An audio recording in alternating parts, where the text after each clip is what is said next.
Gundeck is wearing it down. Gundeck up to Sharper, stride for stride from Sebastian the Fox. It's Sharper and Gundeck, they're toe to toe. Gundeck just in front of Sharper, and it's a treble for Williams. Gundeck 1.5. Welcome to Bet Doctor, behind the curtain look at how pro punters operate. I'm your host Scoot, and I've got DK in studio. Hey Scoot. How are you, bud? Oh yeah, all right. Another quiet week around town. Hey? Bit going on in Melbourne. 9 o'clock yesterday there was a bit going on. Where were you? You in here or? Yeah, I was in here. I was downstairs, and the TVs just started to shake on the wall. And to be honest, the longer it went, the more I was cheering earthquake. Because we got, I don't know, about 22 floors above us. And I thought, oh, God, the building's going to collapse here. And there's been, I think there's windows fall off another building around the corner a couple of weeks ago. And I didn't know what to do. I didn't know whether to hide in the corner. I didn't know whether to go outside and poke my head out. I didn't know what to do. So luckily it was an earthquake, and I hope everyone was all right. And Nico Noonan, he's not in today. He's moving house. So it would have been funny if we were doing this show today. We seem to be dodging the Jamie Carr story, the earthquakes. I know. We just keep missing it by a day. Ducking, dodging and weaving, typical racing parlance. So, did your power go off or you lose anything off the walls? I was out walking the dog. I was just getting back, and the kids opened the door and said, Dad, the house just shook. The missus come downstairs with the passports, and she's told the kids to pack the bags. So settle down, hang on, we'll just turn on the TV and social media. And yeah, sure enough, it was an earthquake. But it was that combined with the protests and everything, mate, it's all been happening. But never a dull moment. I tell you what, I'm happy the earthquakes come, because all of a sudden the winners have started to roll in. Bar Brady yesterday was good for me. Fletch tipped one at Asia last night. Yeah, we got a bookie smash up. So DK's the only one who's got to find a winner for you, mate. We'll be right. Oh, I'd tell you what, and that was the other big problem. We had the outage, so we sent a tip out, and we've seen it's since corrected today. So we use Squarespace for our website and our email server. So had no idea what was happening. Thought the email went through fine, and the send completion rate just didn't go up to 100%. So it sat around 40%, 64%, and it took 3 hours to go through. So I've sent an email out today for the AFL set, and it's just gone through. It's just instantly hit. So there's a problem at Squarespace then, but it was a complete disaster, because the last thing I want to do is get any punters to miss the price. We want to get everyone on and set. So, for the DK out wide stuff, it'll transfer over to Telegram. But it was just earthquake, and then the power went out at my place. I was in the office. Luckily, the office didn't crash and burn. And then the email service, and then it's 2 hours of replying to everyone's DMs and stuff. It was fresh hell. It was a terrible day. But luckily, the punt started to turn around, and a bit of a treat really to have Flemington on the midweeks. And it's a cruel mistress, the punt, isn't it, with Gundeck, a horse that we loaded up on, and it ran second, and then it got scratched when you tipped it up on the show last week, and then out it comes and wins the Derby trial at $6. Yeah. $6. Great ride. How do you feel? How did you feel? Because you didn't back it. I didn't back it. No, the trap with that day. A lot of the horses, and people who've been get my stuff would have seen that a lot of the horses we back over the last 6 weeks end up at that meeting, and that's what I want to do. I want to catch those horses in their maidens and things, and then note them that they've got the talent to progress to guineas and derbies and things like that. So he was one in particular, Gundeck, but there's a lot of other horses in there. So I can get in the trap of, I've got to sort of back for a race to sort of cover all the horses I've been following through. So there wasn't just him. There's a few others in that race that I sort of knew, and in the Phillies division, even though Bar Brady looked the one there, but there was some nice look. There was Morissette, and there was Black Comb all coming through the maidens, and Tis My Bay. So I just make it a spectator day. But yeah, look, Gundeck, that's the punt, mate. That's the punt. Gets beaten by Grinzinger King somehow at 20-1 at that start when we're all on at 320 to 220, and then Grinzinger beats Grinzinger home 5 links next start. Yesterday. So just that's the nature of the punt. When I'm having a little bit of a grubby run over the last 2 weeks or so, and these things, that's what happens. But we can't complain, because if you look at the results had been good for a fair period beforehand. So at the peaks and troughs, and we'll bounce back. Nico Noonan seeing the non-conformist of the weekend and Lightsaber. Last week's show was okay. We liked Very Elegant, or Mark Lambourne did, but then we put a bit of a query over Nature Strip, and it got beat. And we had a little bit of an issue with the mounting yard yesterday at .com. They just went MIA and didn't show the horses parading. So our DMs... Was it particularly for the 2-year-old race too, wasn't it? That's one race. Races 2 and 3. Well, I think it was... okay. Yeah, well, that was the unraced horses. Nobody's seen before. Exactly. So Nico started to blow up. People started to hit our DMs because Nico couldn't get eyes on the ponies and stuff, and we started to tweet out. But to Racing.com's credit, they pulled their socks up. So the whatever happened or in at control headquarters, they must read and see a lot of what we do, because when we tweet stuff that we're not happy about, it gets corrected pretty fast through Racing.com and RV. So it was pretty good. By race 4, it was all fixed, and for the rest of the day, it was good. Yeah. It's a simple thing. When everyone's locked off the track, you just want to see the horses. The producers, it's like the Pickles who must be running not Pickles, but whoever decides to make it a split screen at Sky. I mean, they're just non-racing people. Why the hell would you show an out-wide meeting as a preference over a Caulfield bloody main race? And same with this. I had an issue there. I messaged him out the other day, last week or something. There was a race at Ballarat. Complete. So much happened in the race. There was carnage, and everything was charging at the line. The favourite nearly fell when it was charging on the line. So I was, beautiful, BZ and TB. They'll get in a big post race here. Have a look. There's so much to see.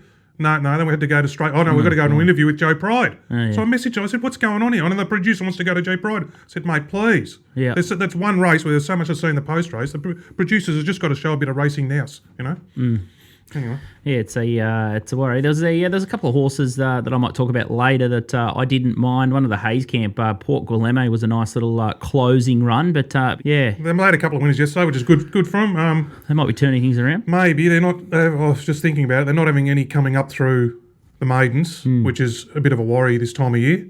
When you like Danny O'Brien had those horses go at Campton on Tuesday. A lot of the other horses, Mars and everything, got their nice horses coming through in those Derby trials and things yesterday. So I only just worry there's just a lack of quality in their team there. But anyway, you can't. They had the Mr. Brightside. Isn't he bomb-proof? Another one we tipped on. I mean, it was short odds. Little ATM.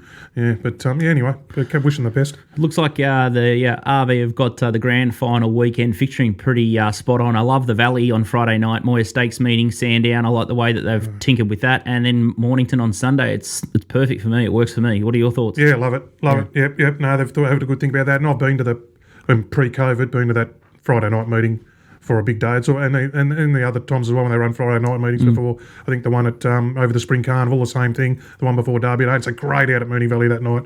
It's the start of a big weekend. It's a great place to go and be out the front there and having a drink and something to eat. And even take the kids and stuff. It's just a great spot, the Valley. So especially in the night before a big weekend, everyone's going to blast off. Yeah, it's going to be sensational. So Casey he'll cover Sandown, but we've got a little bit of a treat. We got the Assaulter from Malta. Jason AZZOPARDI is back. He was we saw him at the live stream at the Valley, and he's going to have a look at one race on the Valley. Strong opinions. Yes, he's a very opinionated punter. Entertaining character. What race is he going to do? The Assaulter, race 6. And he's going to have a look at the Golden Rose. Is he really? Golden Rose. Animo in that race? It is. Interesting to see what he thinks about it. Hope you've done your homework on Animo. I've done my homework. All right, but first we've got another really good story developing, and Adam Campton, Campton Racing, is going to join the show. Adam's a grandson of Les Coles. He's an ex-bookie. He's been working in Hong Kong. He's worked in racing stables in Sydney as well, but He's given Hong Kong the brush, and he's coming back, and he's opened up his own stable at the Gold Coast. And this is a fascinating story from a young bloke having a crack, and I love where he's going with it all. But Adam, welcome to Bet Doctor. Hey boys, thanks for having me on. Mate, I'm fascinated by this story. I guess it's a similar path to some of my career, really. I've worked in racing stables. I went and worked for Alan Skander, worked for Betfair, and now I'm doing Bet Doctor. But you're starting to go back into a more hands-on role, and I guess it dates back to your grandfather, Les Coles, who rode Even Stevens. And for people that know, Even Stevens is the reason features doubles are now capped with a related contingency. These guys took a lot of money off bookmakers back in, I think it was in 1962 or something like that, and changed doubles betting forever. So there could be a hatful of money, a lot of old money floating around here, because they absolutely took him for the cleaners. This horse won the Cups double. But Adam, tell us how you got into racing. Give us a quick spiel of your backstory. What you've been doing to get to this situation. That is true about the doubles. Pop tells a few stories about those old doubles. I'm not sure if he had anything on, but I'm pretty sure the owners did. But no, it was we got into racing at an early age. Obviously, Dad was a trainer. a jockey, and we're growing up. You're always involved in those sort of walks of life. Corey Brown was an apprentice to us, and my stepbrother was a rider. My uncle was Gerald Ryan, cousin Blake, obviously. So everyone was involved in racing.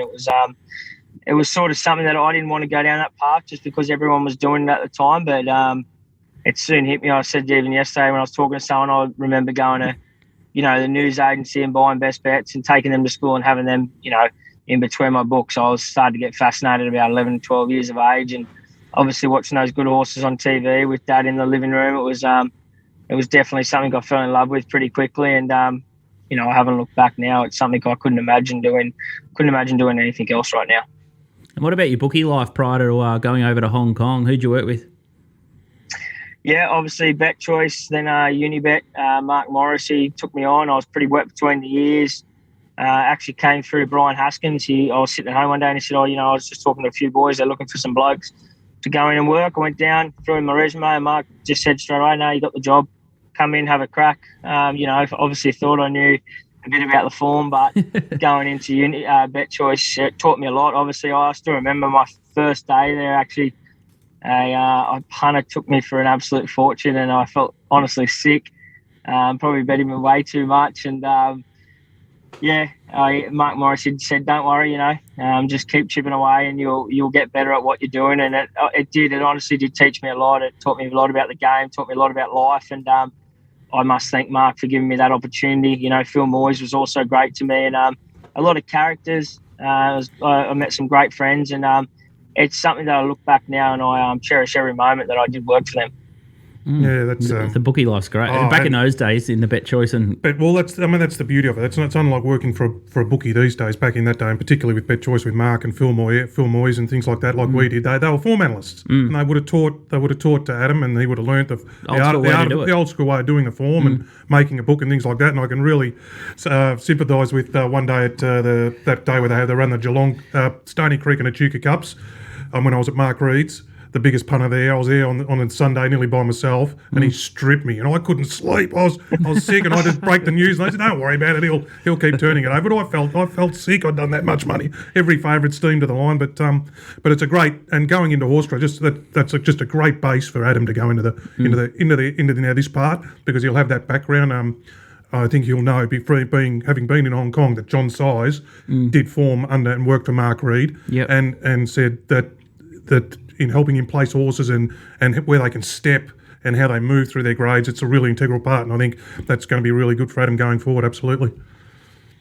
And you've pulled one of Johnny Size's men across. Who's this team that you're assembling? So you're going to treat it as a full business. I think your partner, she's into show jumping, so you sort of sounded like you got all bases covered and you're super organised. Yeah, we are pretty organised. It's been a plan obviously for about a year now, and I sort of honestly, I wanted to do it. It was a bit hard with what was going on overseas, and I just woke up one morning and I said, let's bloody have a crack. You only live once. I'm that sort of person. If we're not going, I don't believe we'll fail, but it's just one of the things. If you fail in life, you fail in life. You've got to make mistakes. You've got to work hard to get you want to be. I'm blessed to have Troy and Renita coming home. Troy's that bloke you're talking about there. He worked for Size, and I learnt. Johnny Size is a very quiet man. He doesn't give too much away, but if you just listen and watch, you will learn a lot off him. And obviously having that bookmaking background, he places his horse to perfection. He does his speed maps. He's got all those things in place where I think a fair few other trainers don't really do that, and they think it's not really necessary. But I think that's a massive part of your business. You've got to place your horses right. You place them right, you'll get more wins out of them. So Troy, he's a great rider. I'm blessed to have him home. He's going to be a massive part of the team. Taylor, my partner, she's honestly my everything. I don't know if I'd be where I am right now without her. She does everything. She's got all the horses sorted. She's a hard worker. She comes from a great equestrian background. She's a good rider. Her dad was a horseman. Her mum's an incredible horseman as well, and her sister was a good rider as well. So we've got a few different aspects that'll work well for the business. And even Troy's partner Renita, she's doing a bit of quarantine now. She's had to do 4 weeks, the poor bugger, because she's a Kiwi, so she had to go to New Zealand. Now she's back in Australia, so she'll be out soon, and we're ready to rip in. I'm very lucky to have them, as I've said a couple of times, but we're ready to go. And I said yesterday, I'm not here to make up the numbers. I really want to have a crack, and I think I've got the right team in place. Yeah, I love the sound of that being a team. Horse training's a big job, and he's got all the team around him, and it sounds like you got off to. You got some good support to start with, Adam. I think I read Edward in that article. 25 horses. It's a good base to start with. Obviously, got some very supportive people to back you in. Yeah, mate, we do, and we that's one thing about Hong Kong. I made some great contacts, and I made great friends as well. And obviously, I've never trained, so it's a big thing for my owners giving me this opportunity. But as I said, we won't let them down. We'll keep them up to date on everything, and hopefully place their horses well, keep them fit, keep them healthy, keep them sound. And training's it's a hard game. You just keep it simple, trust the process, and I believe that we'll get to somewhere that we want to be. I think it is honestly a team business, and I think once we get under the roll and get these horses all in place, we'll be right. It's a pretty big number at first. We've got to get our head around a few things, but we're welcoming more horses. I want to have a pretty big stable, and I want to continue to build. But at the moment, we're happy. We've got a few horses that come in tomorrow, then the next day, so we're starting to build. And obviously, we've got a few nice babies as well. So, there's been support all around, not just Hong Kong, also Australia.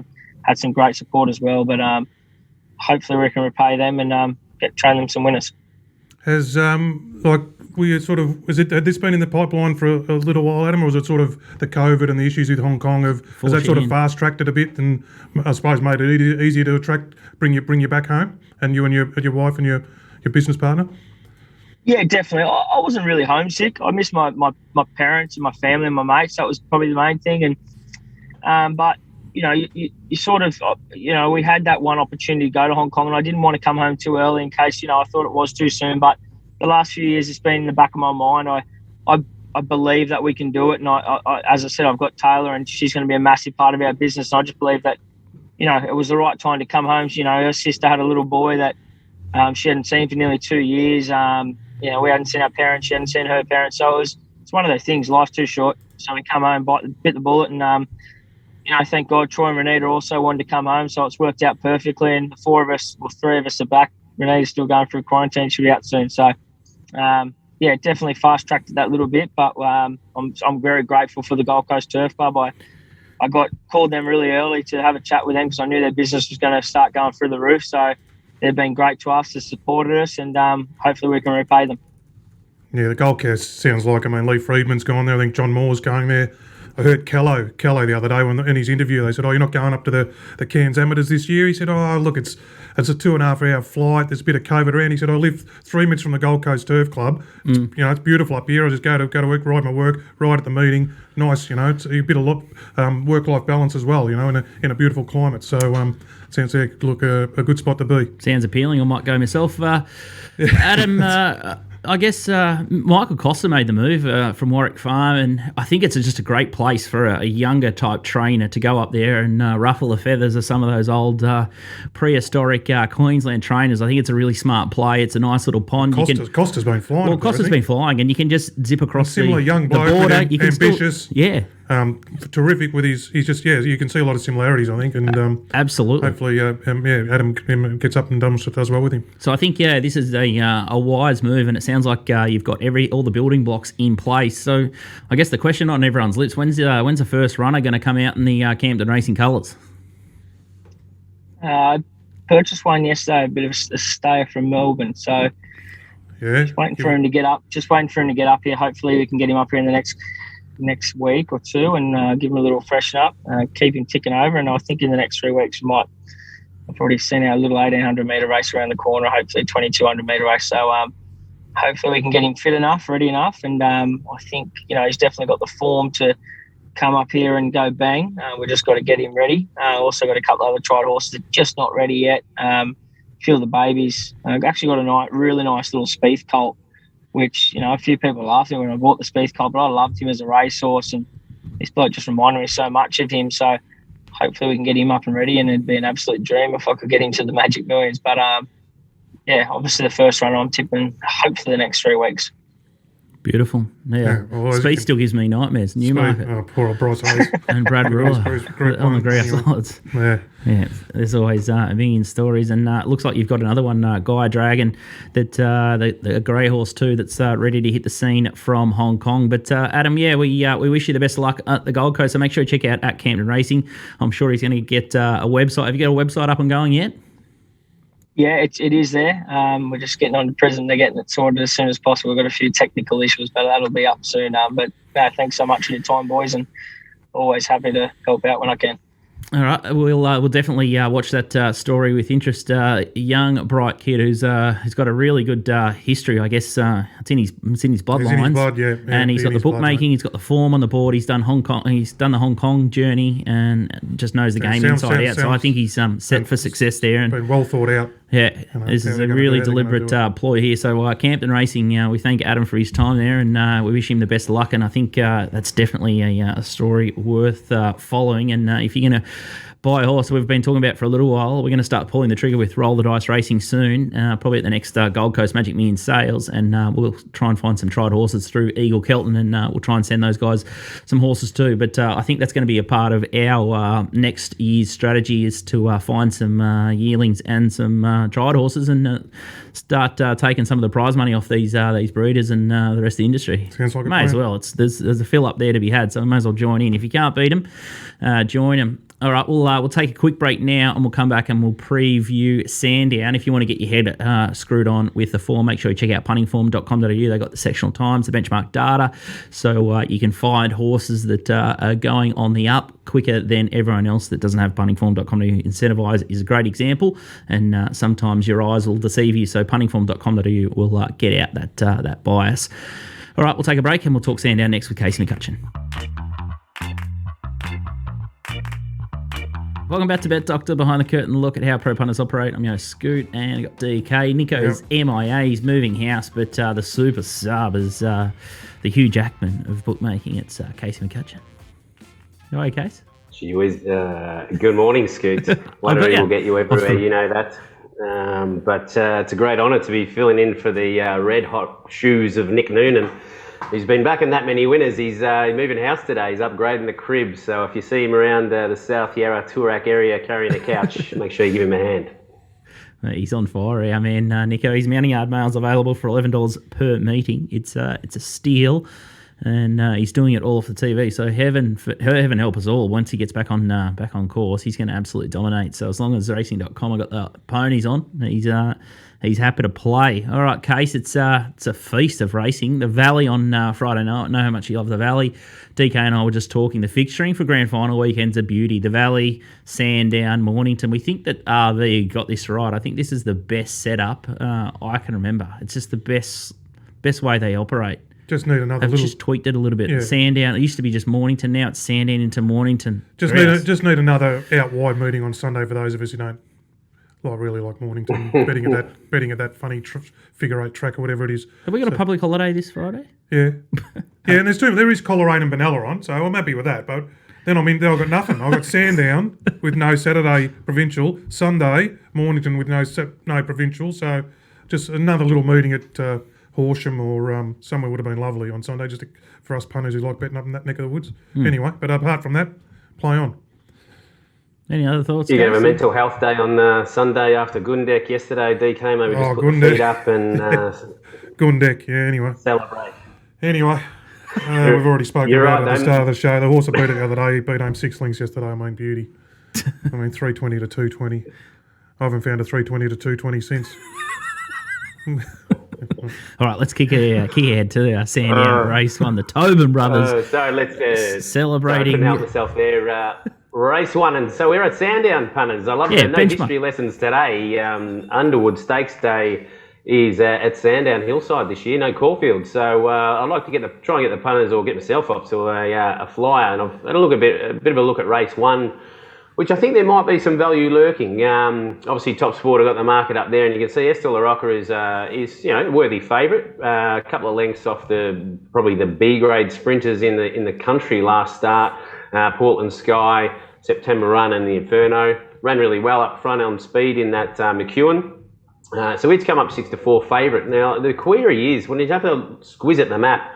There's a bit of speed inside, so if she has to work her way across a little bit too much, and the other two boot up on the inside, I'm referring to DeRoche and Twist of Fury, there could be a bit of a speed battle here. So I had a look at what might be camping just off, and what I sort of landed on was there's a couple of value horses, but the one I'm leaning to is How Romantic with T.O. Nugent on board, who I think rides this track really well.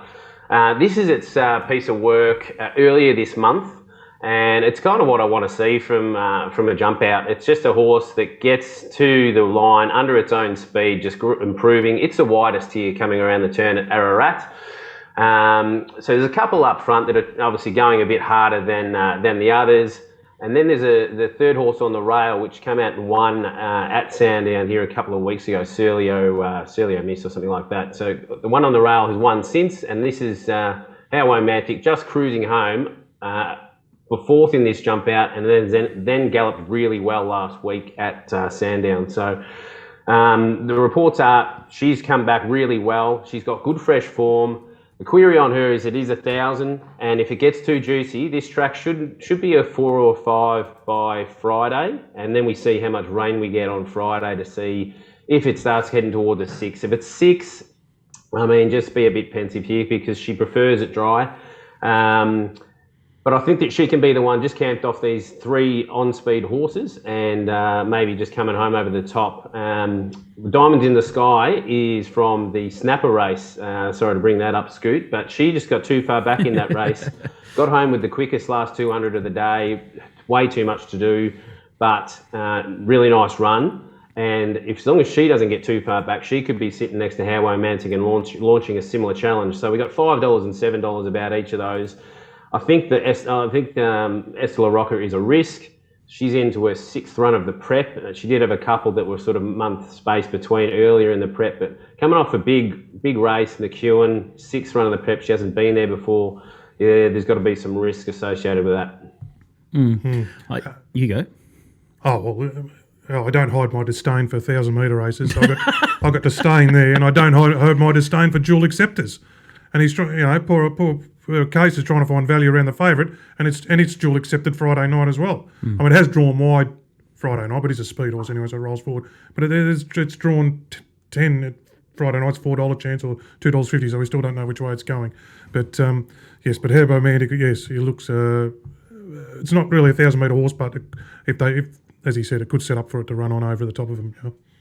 I was speaking to our main Big Daddy Fraser, our golf analyst at Little Birdie headquarters here, and he thinks it's more of a smaller track, like a Caulfield, Mornington Valley sort of specialist here. So he didn't give it a massive push, but he agreed with pretty much everything Casey said. If it's too wet, you don't want to be on. So if the weather gods can hold up the weather for Saturday, it's definitely in the mix. But this horse absolutely flies fresh. So around the $5, you're getting a fair price. But as DK says, make sure you have a look at that dual acceptor problem and just brace yourself for deductions because we don't like them. So $2.50 chance coming out with deductions and that trying to be there. It's just punishment.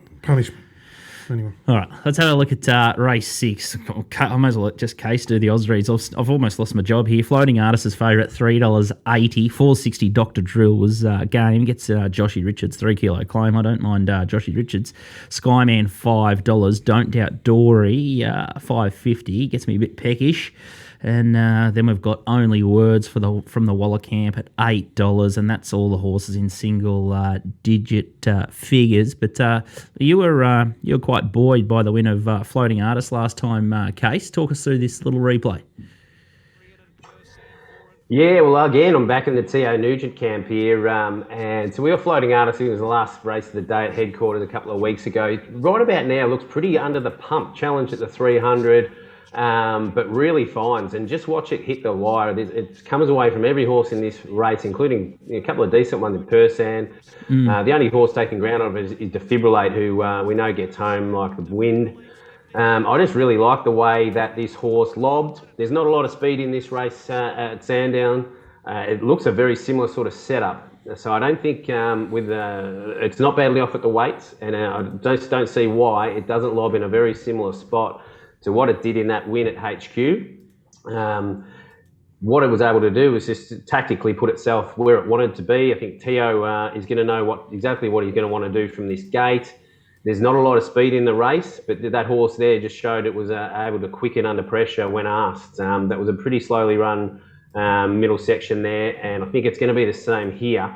Really struggled to sort of find a leader and had to dig into into some past runs. So they've got there's a bit of an international flavour to this race, and Cormorant's an interesting runner in the middle gates. Now, if you watched its run at Moonee Valley, you'd pen job it straight up. So this is a Lloyd Williams horse that a year ago was running 4 lengths off Tiger Moth.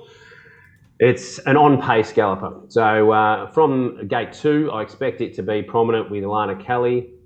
The last time Alana Kelly jumped on a Hickmont horse, it was the Graves, and she duly saluted. So I think she's going to know what she's going to do, following instructions to the letter. Expect it to be forward. I think Wentwood will be forward, but other than that, there's a lot of horses that just want to camp off them. And Floating Artist is one of them, but should be poised. So I just wanted to find horses that are in that first bunch. And if they're not close to the leader, they're not too far away. And then they can just hit the go button. And Floating Artist showed all those qualities, I thought, in that win at HQ.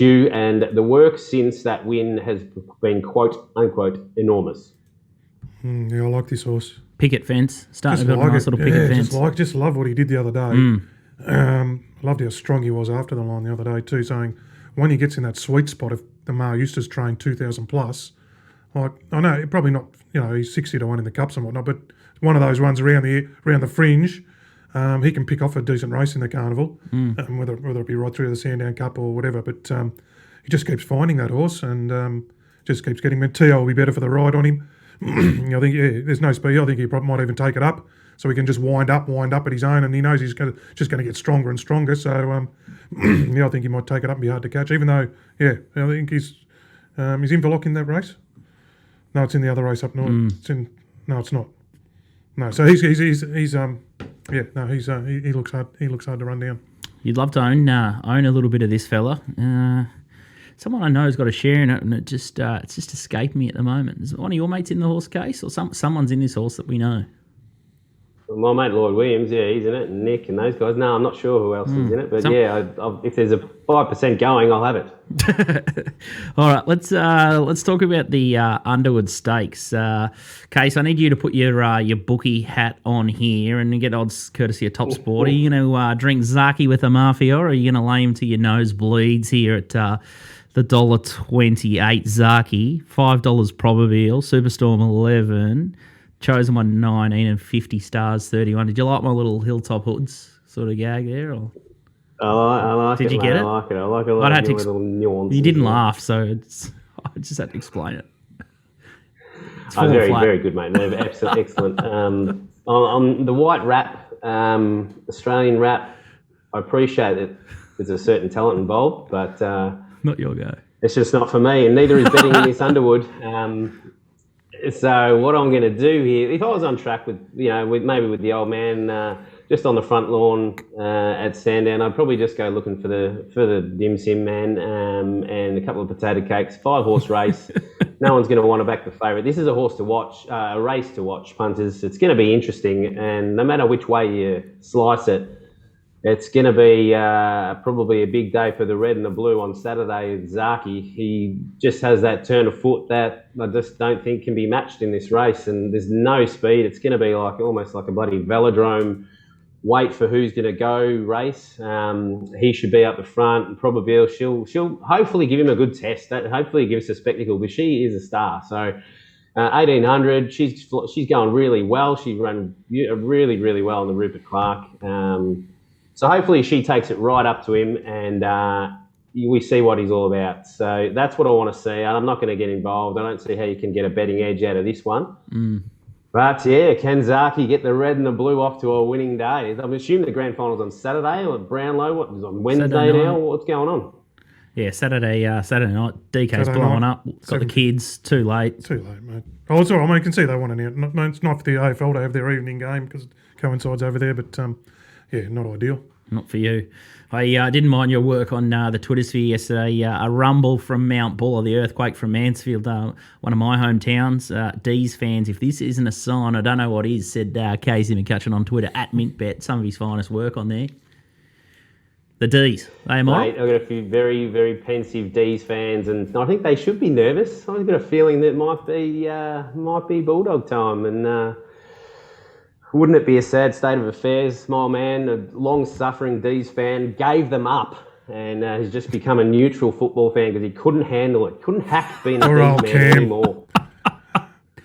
Oh no! Is he back on board? No, still not on. Is he sort of back? I've poked him about it. He's just he's not biting. So he'll just be watching it and trying to get an earn out of the overs and unders and all that. Surely you cheer. So you got to be back on board. If you can't be back on board, this team. Yeah, he's just protecting himself from the disappointment. I think Cam will be quietly going, quietly cheering him. I think they'll be right. I think mentally they'll be sweet. They'll be good to go. They're not worried. All right, hopefully Casey's found us a couple of winners, and hopefully Big Daddy's horse, How Romantic, gets the chocolates for us. That'd be good, and one to follow there with DK and Case lining up on a runner there. So definitely a horse to follow, and so is Gundeck, who pulled everyone's pants down yesterday, including mine. I didn't follow up either. Good luck over the weekend. It's going to be fantastic betting. The Valley, Sandown, Mornington, a feast, brought to you by RacingVictoriaRacing.com. You'll have the remote family in hand and betting your brains out. Thanks, Case. Thank you, punters. Good luck over the big weekend of sport. All right, we'll take a quick break and we'll have a look at one at the Valley and the Golden Rose, the all-important Group 1 with the Assaulter from Malta. Jason AZZOPARDI steps into the ring. Welcome back to Bet Doctor, behind the curtain look at how pros operate. I'm your host, Scoot. I've got DK here, and it's time to talk to the Assaulter from Malta, Jason AZZOPARDI. You'll remember him from Moonee Valley Race Night, the live event. He was up and about. How are you, Jace? Great, Scoot. How are you, mate? Hey, DK. Yes, how's that? Mate, we're pretty excited. It's grand final weekend. We're up and about. We've got the Valley, Sandown, Mornington. It's a perfect schedule. You got any tip for the big dance? Case is leaning the Bulldogs, I think. Was he? Yeah, I think he lent the Bulldogs. What about you? I think the doggies will get over them. I think everyone's making a bit too much of that prelim win from Melbourne over the Cats. The Cats were gone early. I think I want to back the best coach in here, and I think Beveridge is streets out a good one. So I'm going to back the doggies in. A few people thinking the lack of games and match time into the Ds will add up over the last month, and we've seen that in the past. So it'll be interesting to see what happens. I'm a little bit on the fence. I don't know what to do. I'll just enjoy, mate. Just enjoy. Got to try and both find deserved victors. So cheer them home for the Demon supporters, we know well. I think I'd be backing the Bont best on if you think that the dog is going to win, and then probably Clayton Oliver. I just think they're the sensible bets, and I do see money for Norton, my man Astronaut. He's 50s into $34 if you want to spec out wide. But let's have a look at the Valley. I know you love the Valley, Jace. Let's have a look at the JRA Cup market first, and we'll try and find a winner here. Defibrillate is $3.70 at topsport.com.au. $5 Secret Blaze in from $5.50. Homesman, a horse we know a lot about, $6. Mount Popper, $7. Inverlock, $10. That's the one that you were talking about earlier, that leader. Yep. Horse you'd love to own, Inverlock. He always gives you a great sight. Jukon is $16. Sound, $17. Godaline, $18. Algalale, $19. And you can get much, much better the rest. We're going to have a little bit of a look at the last start run of Secret Blaze behind Ayrton. And Jace, talk us through the run and why you've landed on this horse. Yeah, look, this is third up after a really, really great flashing light run in the Bletchingley over 1,200, and then stayed at 1,200 again down the straight behind the Astrologist, only beaten 2 lengths. This over 1,400 at Caulfield, again unsuitable, but building up the fitness base here, and 3.5 lengths behind Ayrton over 1,400. This horse is absolutely flying this prep. I think this is been a real set-up race for the stable. I think they've identified this race a few weeks ago. There's a lot of speed here. I see Inverlock crossing Homesman's a lead. Mount Popper's the other one here.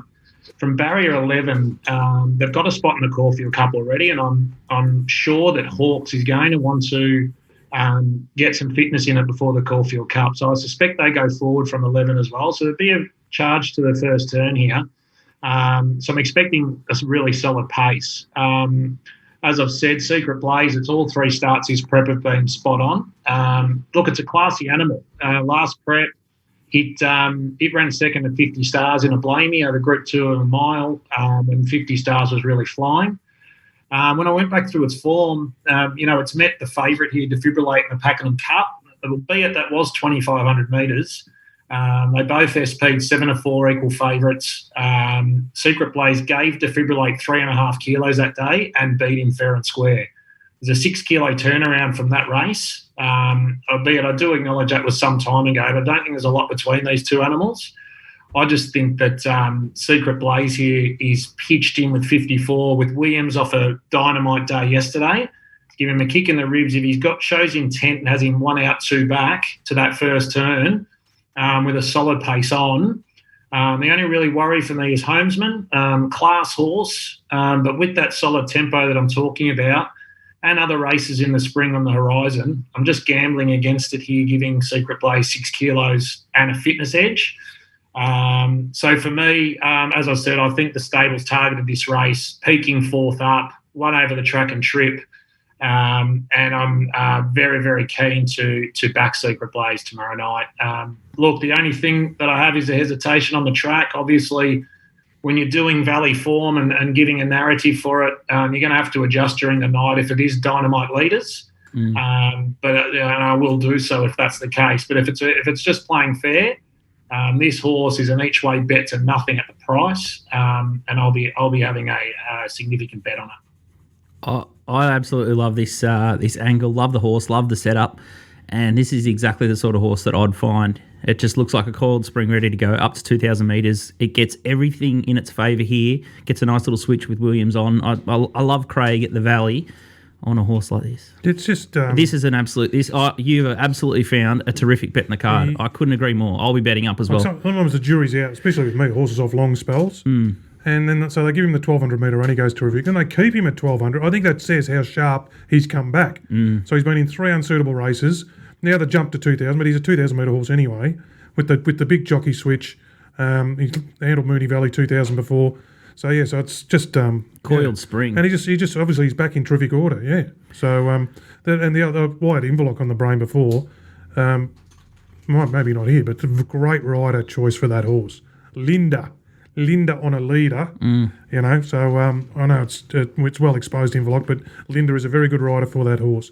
But hopefully, just a nice tempo Inverloch as well. And if the pattern suits, but again, if you go back to the Victoria Cup in the order, Secret Blaze gave it 3 or 4 kilos. Inverloch got a picnic in front. If you look at the sectional Secret Blaze running that race, only the pattern allowed Inverloch to beat Secret Blaze that day with a weight pull.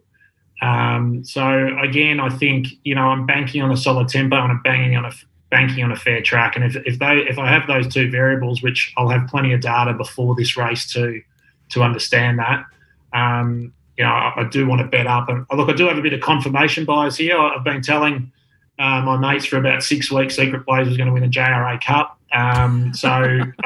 You love being right. So I've been sweating on the noms and sweating on the acceptances. And I've marked it $3.50.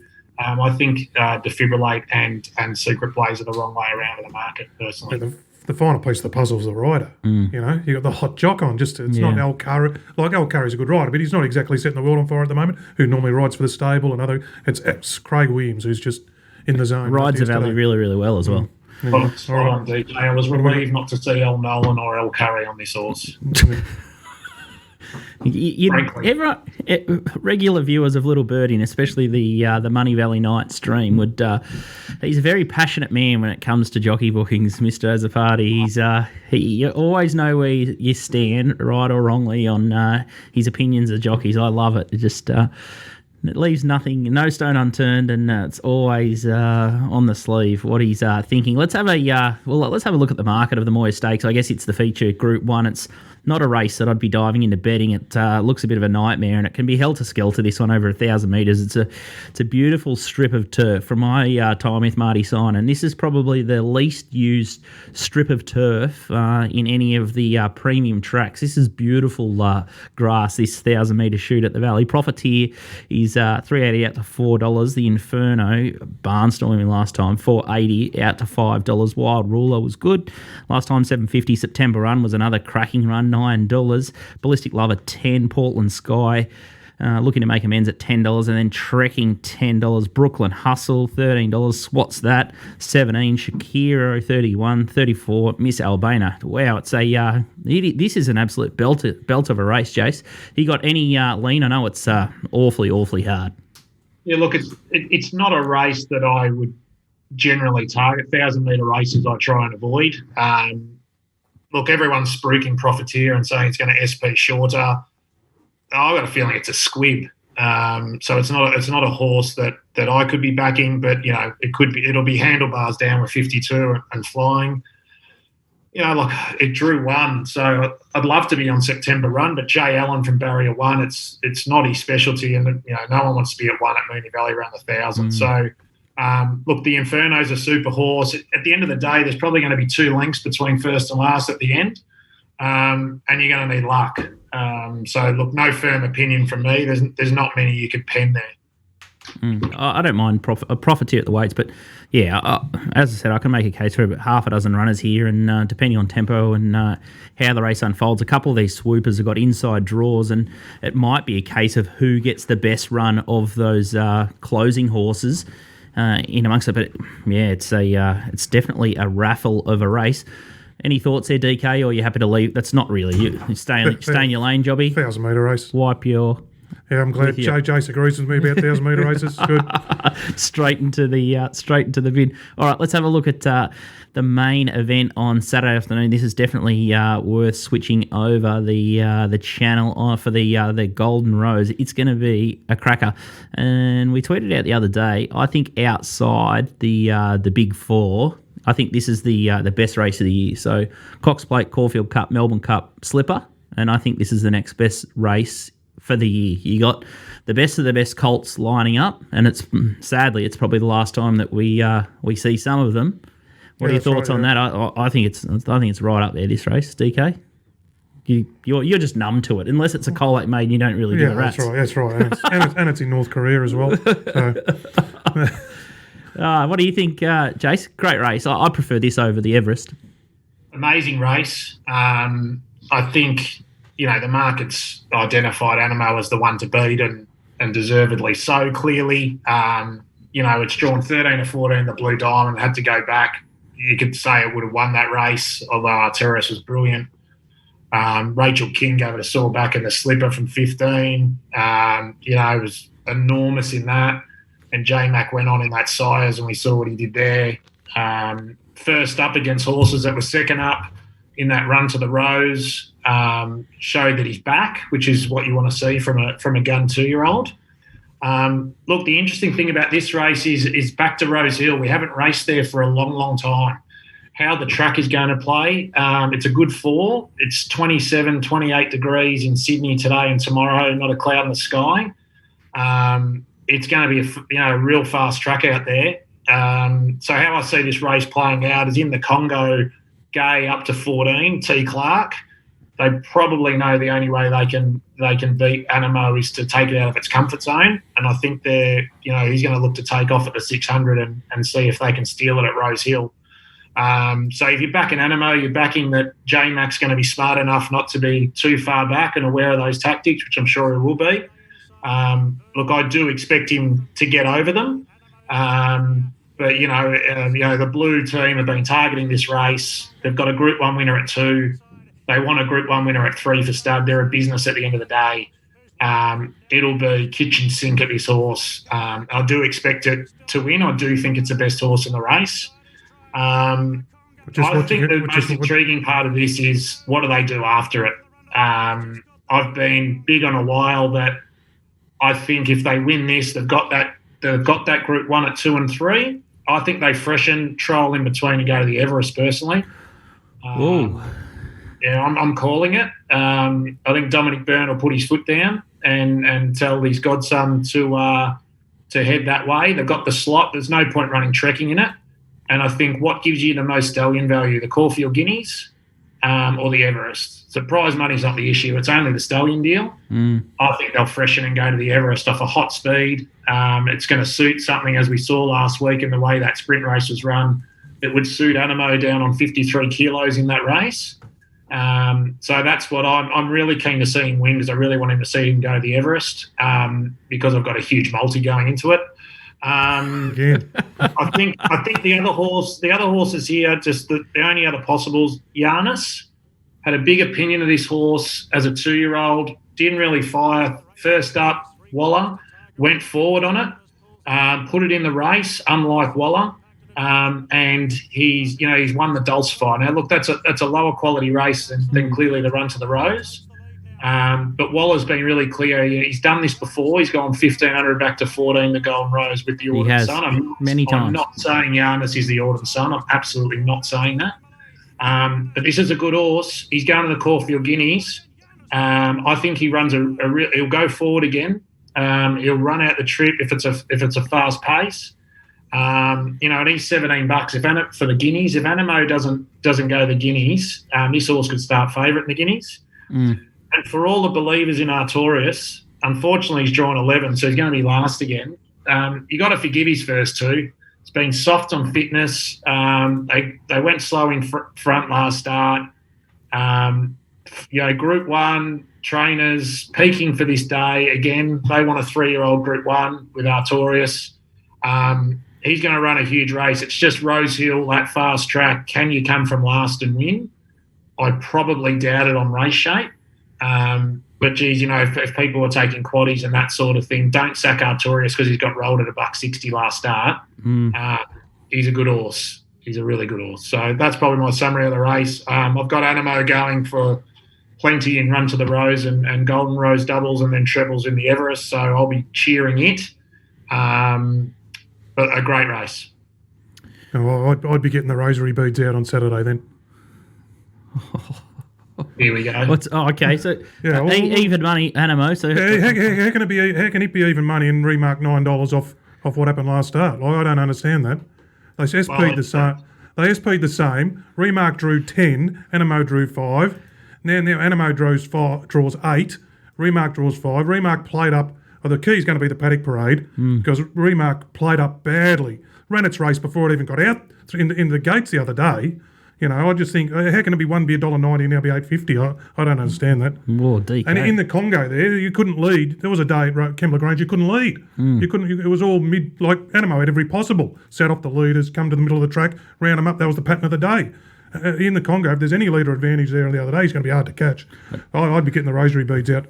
Yeah, Azza. I tell you what, Azza, DK's got a new string to his bow. It's bagging big star Sydney colts. He just wants to put the pen through them at the shorts, which is... This table have done this Run to the Rose double, Golden Rose double repeatedly. This horse is basically every major Group 1. It's either won or been stiff in. It's got a writing on the wall. I think Remark's a complete myth. If it wins, so be it. I'll cop it on the chin, move to the next race. No rosary beads for me. You can't pick them all. But Remark for me, it was backed off the bat last start at SP. So I think $3 on the fair, and Animo got out to 4, which was just a crazy price. Animo will be fitter for that run. Remark had the fitness edge on him that time. For me, I'm happy that Animo beats Remark home, but can see DK's narrative there. Animo's $15 at the moment for the Everest with topsport.com.au. Jace, what price did you start tuning into Animo? And given your level of confidence, and if he does win the Golden Rose, $15 looks appealing. It does, and I think it should be spruiking anyone besides TopSport. I do love TopSport, but I'm not sure if every bookie's doing it. But I know with the tab, if you don't run, you get your money back. So you can probably get on the double, Golden Rose into the Everest at 20s, same horse, sort of both races, and then if he wins a Golden Rose, you collect, and if not, if it gets a run in the Everest, you're alive. I think it starts favourite in the Everest if it gets a run. If it wins the Golden Rose, wow, and goes to the Everest with 53 with speed on after our Classic Legend last year, Strip and Eduardo and all that. Yeah. Yeah, I think if it wins a Golden Rose, it's favourite in the Everest. Wow, so the $15 at TopSport. And this bet's refunded with horses that don't get a slot, but then no refunds are given with scratchings or withdrawals. So it's sort of all in. Right, with the Everest. Yeah, gotcha, sort of all in, but they'll refund if you don't get a slot. So I can see where the rules. Make sure you check out the T's and C's with TopSport. But there's a lot of hype around this horse, and what would I rather do? I don't know. I think he'll drift it from $2 on the day, given Jason's points on the track. Well, so it'd be very interesting to see what the models like. We've all got our opinions. Yeah. What do the models do after they had them 2-1, like had Remark favourite last start? Are they going to bin him like a lot of the punters have, or are they going to give him another go and bring the SPs closer together? It'd be very interesting to see what the very clever syndicates do at the death. Fascinating. Will be. Yeah, I'm not taking the piss out of you. Because they stuck up. They were the ones sticking up for Remark last start. Absolutely. A lot of everyone was in. A lot of Animo punters couldn't believe the price they got. Because we're going to take on Remark. But the models were very. They gave Remark a good chance to beat him the other day, and it'd be very interesting to see if they butter up or bin him. Outstanding. Yeah, I think he needs one more chance. And late off the paddock parade, they need those. The computer syndicates, as we know, have yard watchers to feed the stuff in late. That's one of the reasons they do bet late, because they get that stuff late to adjust their prices. If he gets a tick, if he's playing up or he gets the tick, it'd be very interesting. Great. Anyway, very great race, and just a bit to add to the layers of it. Oh, fingers crossed for you, JC. Salutes. I'm tipping you're not on your own. You're not on your Pat Malone with all those doubles running through the Golden Rose, and then the Everest there. So yeah, it's still time, and I didn't mind your angle with Giannis too. Chris Waller is one of the biggest pattern trainers going around. So if you can find the right horses and can see the stepping stones that he's going to target runners, you can definitely make money off that strategy as well. Thanks, Jace. Enjoy the weekend of punting. It's an absolute blessing that racing's still going ahead, and it's just a plethora of betting. So yeah, the Valley on Friday night, Secret Blaze. Load the cannons each way. Love it. Cheers, guys. Just keep punting. On you, exactly. All right. Now it's time for our little segment here. It's called Mug's Moral. He's popular. Matty Rose, our man on Twitter. He's going to give us his best from Rosehill each Saturday, and he's gone fishing in the last on the card at Rosehill, a horse that we've tipped before, and I think he's even given us his golden rose tip. So let's cross to him now. Guys, Mug's Moral of the Week for this week for Rosehill, guys. Very tricky card, but the Mug has found you, Little Birdie Bet Doctor subscribers, something good. You'll have to wait to the last, so you might have to pause and leave the football and come back at 5:25 at Rosehill, race 10. Earlsburg. Barrier 14's no trouble. It's going to jump and lead. It's got form behind Private Eye and Arton. Its first up form is 2 starts for 2 wins. Loves the track and distance, been trialling good out of a good stable first up. Natural Willow is on fire. That is the Mug's Moral of the day. And for the Group 1 Golden Rose this week, the Mug likes, we all know who the Mug's going to pick. He's going to pick Animo. The horse is flying, come back great, should be winning this race. So, boys, Ellsberg opened up 370 in the 360 now on TopSport. And Animo, boys, shop $1.90 I seen. So, good luck, boys. And what does the Mug say when he finds a winner? Go find your bookie, and good luck, boys. And you'll find my sets on Twitter, Facebook, at the Mug Punter page, Twitter, Instagram, and wherever you find me. Good luck. Tell you what, that's outstanding work from Mug. And he signs off absolutely beautifully. He punches his own little service there. But DK, I think you need to sprue Carter to get your subs up. Take a leaf out of the Mug's book. But Ellsberg, that's one of Johnny Walter's horse, the late John Walter, who's in exile. He's been banished. He's a political prisoner at the moment, so he won't back out until December the 7th, I think. Poor old Johnny Walter. But Ellsberg there from barrier 14, good sign of intent with Nash. They're obviously going to punch forward with Nash. Barrier 14, Ellsberg, unbeaten first up, goes forward. So if the track is playing leaderish, as Jason AZZOPARDI expects, maybe Mug has found the right bet here. This Ellsberg with the Ayrton form. It's not a bad angle there, and he's on Team Animo. So the world versus DK. No, it's not. I'm just... Yeah, anyway. It's not all. I don't know. Yeah, diving into the even money. Diving into the even money. He's going to drift. Surely he'll drift a little bit. Barrier 8. Well, he's going to be off. He's going to be midfield and has to get a good run, get in somewhere. So there's a little question mark there on the map. All right, let's have a look at Top Sports early bets on the card, and we're looking at race 6, number 1, Dr. Drill. There's 1,000 at $5 there. It's up against Floating Artist, isn't it? Yep. So Floating Artist is the way that Stablemate. It was good. It was good there last time. Yeah, there's loomed some up good to win. sayers, but yeah, for sure. Just Oregon Floating Artist be very hard to get past. Big fan of it. And then in race 9, the horse here is Aussie Nugget. I love the way this horse goes about. 1,000 at $7.50. It looks ready to peak Finds there. the line, that horse. Third up at 1,800 metres, so could be Cherry Ripe here. Thought of that's in the same race. Hasseltoff is also hard in the market there, so one to follow there. This segment always spawns a couple of winners. Race 3, number 1, Cuban Royale, 400 at $11, a bit wider there. Haven't done that race, must admit. And then race 5, number 2, Home Affairs is one of the shorties there at Rosehill.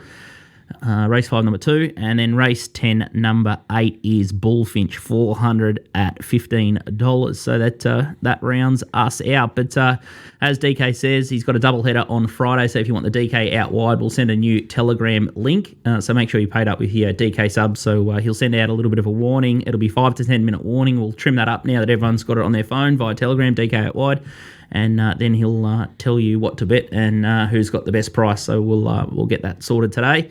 And Nico Noonan, as we said, $11 per meeting for the Metro Mail. He'll be back on deck. I don't know if he'll do a Friday or Saturday set. Friday and Saturday set. He might do the Valley as well. He might do Friday and Saturday, a little bit of a bonus. So if you want to try it out, make sure you jump on board. I'm sure he'll be watching the races, so he might do a little double header and may take the Sunday off, Nico Noonan. So make sure you check out his stuff. He's absolutely airborne at the moment, but the racing's still on. It's keeping us up and about. Earthquakes, protests. It's an odd little place, Melbourne town at the moment, but we're all surviving and Thank God for the racing. Thank God for the races. Absolutely. So we'll keep on kicking. Good luck to everyone supporting the Ds and the doggies out there, and hopefully you can find a winner. And I tell you what, with these marathon betting days, Friday, Saturday, Sunday, make sure you gamble responsibly. You can always go off too big on the Friday night, so make sure you pick them. Pick the eyes out of them, as they say. Don't have to bet in every race, so make sure you just pick them apart. All right, that's a wrap from us. Make sure you check out our sports podcast and the NFL show if you're interested, and we'll see you next week. See you, DK. See you, mate.